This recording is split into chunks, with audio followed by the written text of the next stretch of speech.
नमस्कार. आजच्या भागात आपण पाहणार आहेत गुरुवर्य श्री रंगनाथ महाराज परभणीकर यांच्या कीर्तन प्रवचनातील काही सुंदर विचार. त्यात पहिला, देह तादात्म्य. अन्नमय कोश, प्राणमय कोश, मनोमय कोश, विज्ञानमय कोश आणि आनंदमय कोश असे मनुष्याला 5 कोश असतात व या 5 कोशांचा अंतर्भाव 3 देहात असतो. स्थूल शरीर, सूक्ष्म शरीर व कारण शरीर अशी 3 शरीरे असतात.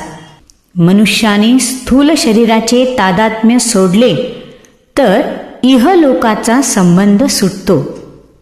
मनुष्याने सूक्ष्म शरीराचे तादात्म्य सोडले तर परलोकाचा संबंध सुटतो. तर कारण शरीराचे तादात्म्य सोडले तर जन्म मरणाचा संबंध सुटतो. ज्ञानाने या तिन्ही शरीराशी असणारे तादात्म्य सुटत जाते तर अज्ञानाने तादात्म्य वाढत जाते. भगवद नाम. भगवान मंगलरूप आहे. ज्याचे नाव मंगलरूप आहे म्हणून कार्यारंभी नामस्मरण केले म्हणजे कार्य सिद्धीस जाते. केवळ भगवंताच्या नामस्मरणाने पाप निवृत्ती होते, मन शांत होते, भगवत विषयक प्रेम वृद्धिंगत होते, देव भेटतो, त्रिविध ताप निवृत्त होतो, भवसिंधू तरुण जाता येतो व मोक्ष प्राप्त होतो. असे भगवत नाम चिंतन हे मनुष्याच्या उद्धारासाठी सहज सोपे साधन आहे. भगवंताची रूपे. ज्या भगवंताची आपणाला उपासना करावयाची असते तो भगवंत प्रत्यक्षात आहे तरी कसा? वास्तविक 3 रूपामध्ये भगवंत आहे. एक, निर्गुण निराकार म्हणजे मूर्त निरुपाधिक ध्येय. दुसरं, सगुण निराकार आणि तिसरं सगुण साकार मूर्त सोपाधिक ज्ञेय व चौथे रूप म्हणजे मूर्ती.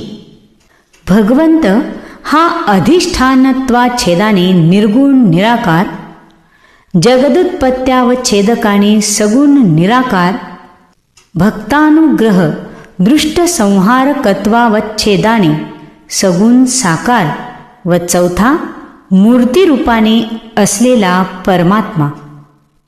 हा परमपरमात्मा कोणत्याही स्वरूपात असला तरी संत तुकाराम महाराज म्हणतात त्याप्रमाणे समचरण दृष्टी विटेवरी साजिरी, तेथे माझे हरी वृत्ती राहू. हीच आपली भावना असली पाहिजे.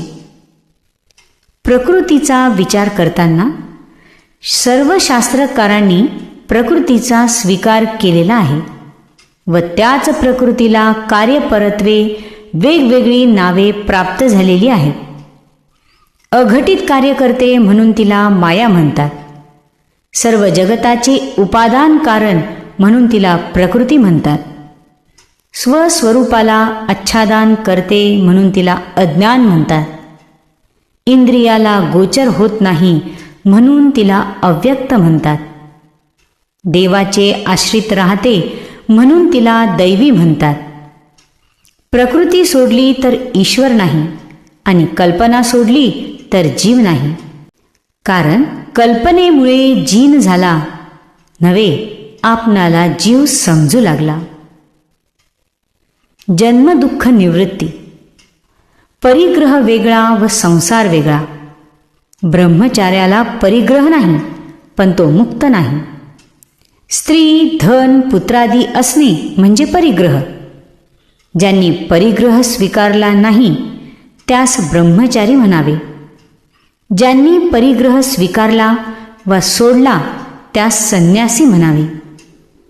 ज्यांनी परिग्रह सोडला पण धरला नाही त्यास वानप्रस्थ म्हणावे.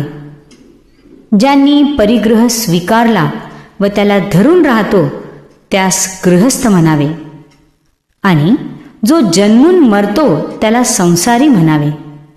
हा जन्म मरणरूप संसार निवृत्ती करावा.